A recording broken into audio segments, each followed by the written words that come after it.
James Franklin just went out there at the Orange Bowl presser and said he doesn't think Notre Dame should be allowed to be independent. He thinks every team should be in a conference. And I think this is a great time for me to stand on my platform and say, I think more teams should be independent.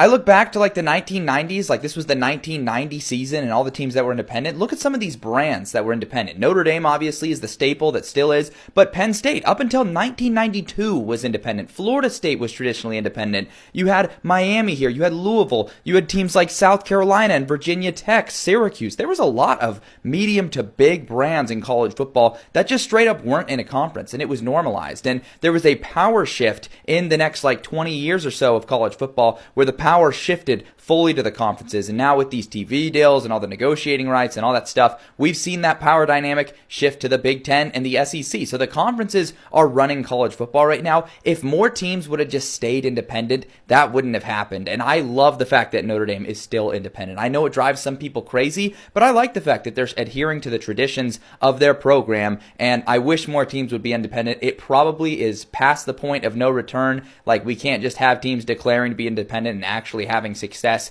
At this point, you've got to survive in a conference unless you're Notre Dame because of how massive of a brand they are. But that's just my old man hot take about being independent.